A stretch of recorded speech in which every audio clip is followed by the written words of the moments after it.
અમદાવાદના UN Mehta hospital કેમ્પસમાં આવેલા અંડરગ્રાઉન્ડ સુએજ ટેન્કમાં દુર્ઘટના સર્જાઈ હતી। સુએજ ટેન્કની સફાઈ દરમિયાન શ્રમિક બેભાન થઈ અર્ધભરેલી ટેન્કમાં પડી ગયો હતો। તેને બચાવવા માટે ઉતરેલા અન્ય બે શ્રમિકો પણ ઝેરી ગેસના પ્રભાવથી બેભાન થઈ ગયા।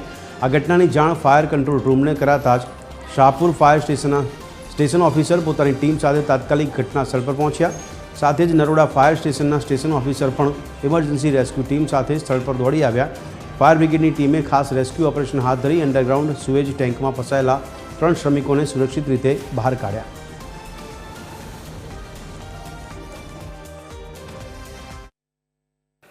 आज यूएन मेहता इंस्टीट्यूट में लगभग 7:15 वाग्यानी आजूबाजू अंडरग्राउंड जे सीवेज चोकअप थवाना कारणे त्यां वर्कर सफाई दरमियान एनी एक पग लपसी जवाना कारणे ए पड़ी गयो एमां अने एने बचाववा माटे पण बीजा बे वर्कर पड़ी गया। ત્રણે વર્કર્સને રેસ્ક્યુ કરી લીધું છે। અત્યારે એક વર્કર આઉટ ઓફ ડેન્જર છે અને બીજા બે થોડું ક્રિટિકલ કન્ડિશનમાં આઈસીયુમાં અત્યારે દાખલ છે અને એની ટ્રીટમેન્ટ ચાલી રહી છે। એ તો અત્યારે ક્યોંકि એ ત્યાં ચોકઅપ થઈ ગયા હતા ને પંપ મારફતે આ ક્લિયર કરાવતા હતા અને ત્યાં એક વર્કરે એનું ઢાંકણ ખોલ્યું અને પડી ગયું।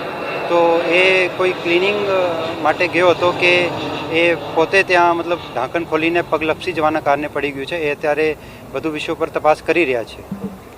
અમદાવાદની યુએન મહેતા હોસ્પિટલના બેઝમેન્ટમાં 3 શ્રમિકો છે તે સુએજ લાઇનમાં ફસાયા હતા। ફાયર બ્રિગેડને કોલ મળતા ફાયરની ટીમો છે તે અહીંયા પહોંચી હતી। જે રીતે માહિતી પ્રાથમિક મળી રહી છે તે પ્રમાણે સુએજ ટેન્કની સફાઈ દરમિયાન એક શ્રમિક છે તે બેભાન થઈ ગયો હતો અને તેને બચાવવા માટે ઉતરેલ અન્ય બે શ્રમિકો પણ જે ટેન્કમાં છે તે ઉતર્યા હતા। જો કે ત્રણે જે શ્રમિકો છે તેને ફાયર બ્રિગેડની ટીમે અહીંયા પહોંચીને ત્રણ જે શ્રમિકો છે તેને બહાર કાઢીને તાત્કાલિક હોસ્પિટલ માટે સારવાર માટે ખસેડ્યા છે। નરોડા ફાયર સ્ટેશન અને સાથે શાહપુર ફાયર સ્ટેશનની ટીમ છે તે અહીંયા પહોંચી હતી અને જે 3 શ્રમિકો અંદર સુએજમાં ફસાયા હતા તેમનું રેસ્ક્યુ છે તે કરવામાં આવ્યું હતું। પ્રાથમિક માહિતી મુજબ ટેન્કની અંદર ઝેરી વાયુના કારણે શ્રમિકો છે તે બેભાન થયા હતા અને ત્યારબાદ બહાર કાઢ્યા બાદ તેમની તબિયત નાજુક હોવાના કારણે તાત્કાલિક જે હોસ્પિટલ છે ત્યાં તેમને સારવાર માટે ખસેડવામાં આવ્યા છે।